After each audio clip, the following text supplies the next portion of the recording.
I'll be putting links in the description of all the tools and parts used in this video.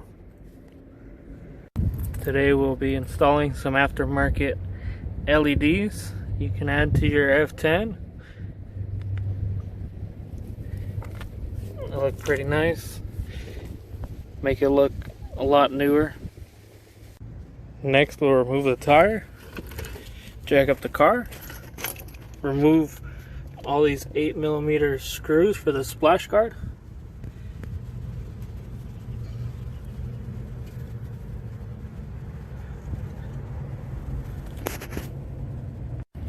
Once all the screws are removed, the splash guard should come out fairly easy, one-handed, no problem. Just be careful if you have the cross traffic camera. Don't want to damage that.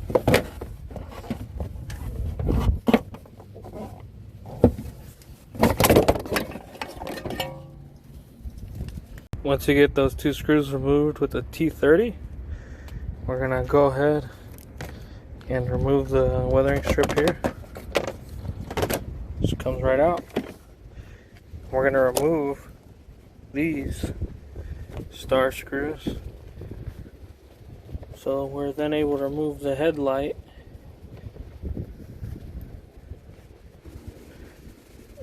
Once you removed all your T30 screws, you can go ahead and remove these little clips.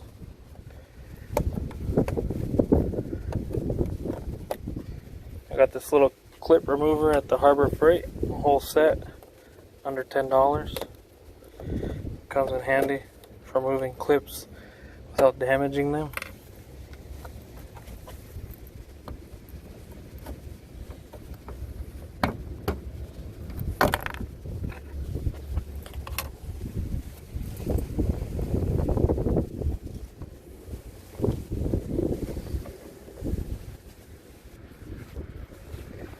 Once you removed all your safety clips,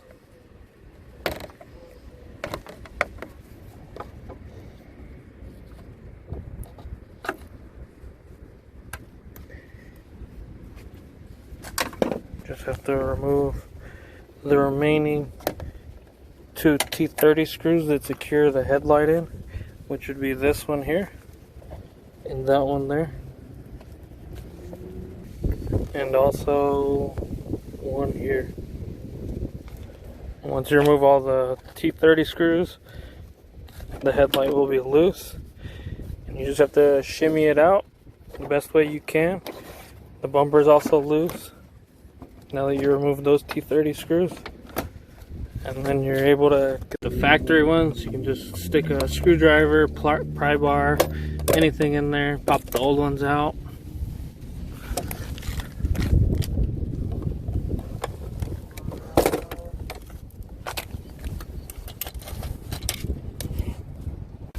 For installing the external LED strip lights, I ran the wiring that was included down in front of the radiator. I ran it down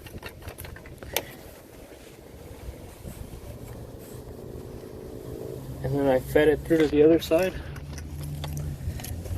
and then with the ballast that's included, I secured it with the zip ties.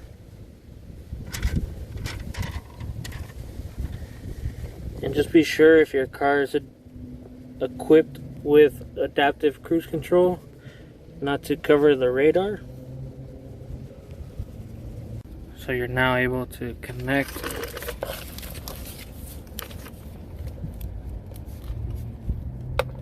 yeah.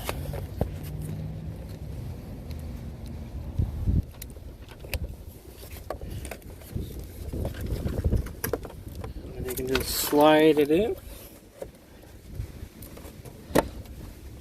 And with some force, the clips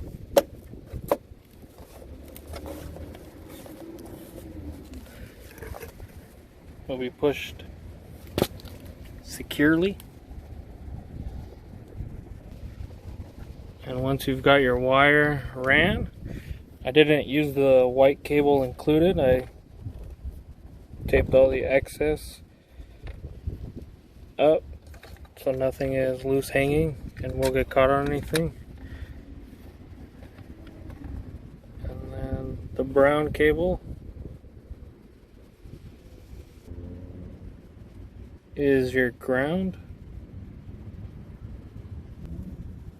and the yellow cable with the blue stripe is your low beam headlight, and that's what I decided to power it off of, just so I don't have to run a toggle switch or anything. It just turns on when I turn on my headlights. Before reinstalling your headlight, you can push the unlock button on your keys, test it out.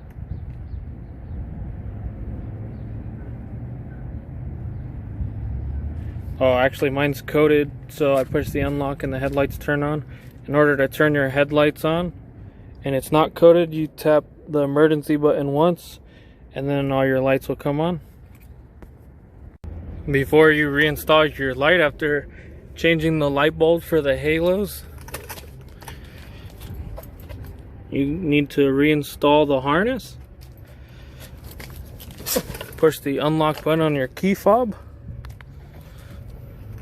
and verify the halos are on and working. And if your halos are still not working, then you may need to click the other link on my channel to change the DRL module for the whole housing. It might have gotten damaged with water or just gone out in general, and that should fix your problem. And before securing it, you want to make sure once your light is in place that there's no gap under the light before you start securing it with the screws. If there's a gap, you might damage the plastic clips that hold it in place. And I'd say hand tighten all the torque screws that secure the light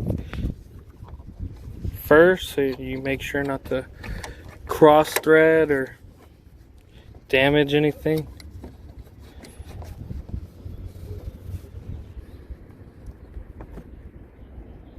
And then once you've tightened the screws, when you reinstall the other screws, you want to make sure you put them right, or else you'll have a gap between your bumper and your hood. And it'll be easier to put the clips back in if you remove all the center pins. And just push them in. Be careful not to damage them. Then you gotta buy a set at AutoZone or Harbor Freight. It should just slide right in.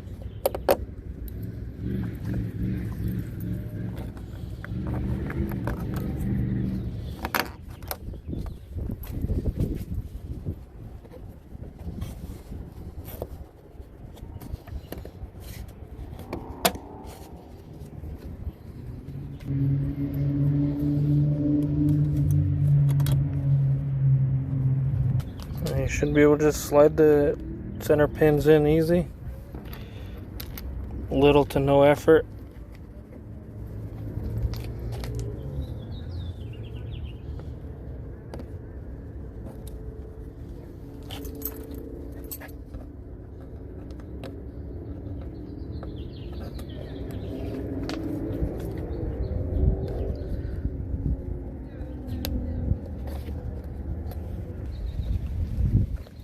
Now that you've returned all the screws and there's no empty holes,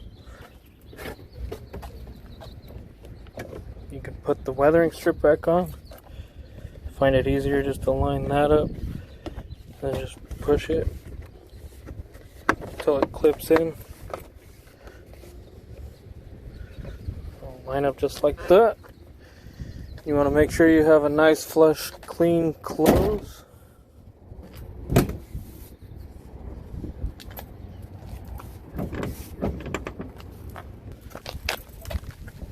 Oops, forgot my tool. Alright, now you should have a nice clean close.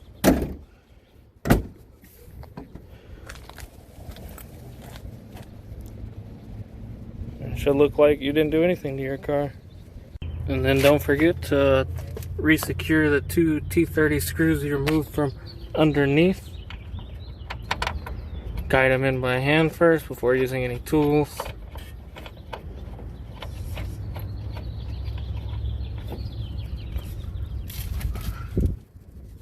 That one you may need to just use the bit to secure it and then tighten it with a ratchet. Or if you're able to get your hand in there.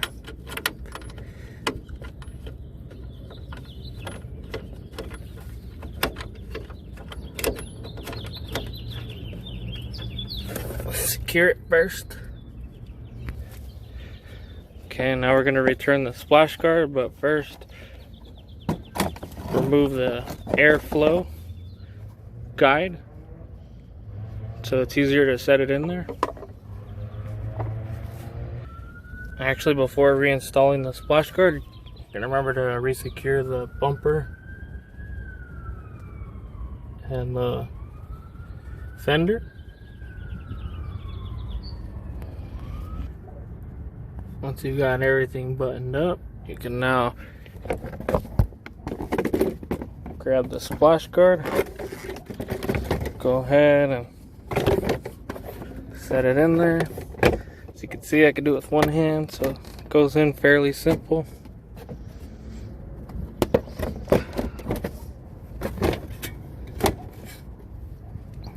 And there you go, just line up the white dots. Then once you've secured everything, just go ahead and slide it on in there.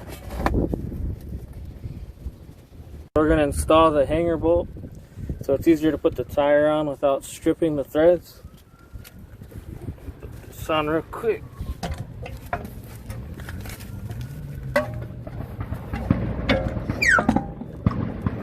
Yeah, that is a good deal. Yeah. How many hours a day do you work? Whatever you want? So once it's all said and done, your lights should look like this. With the low beam headlight on. I will link all the tools, these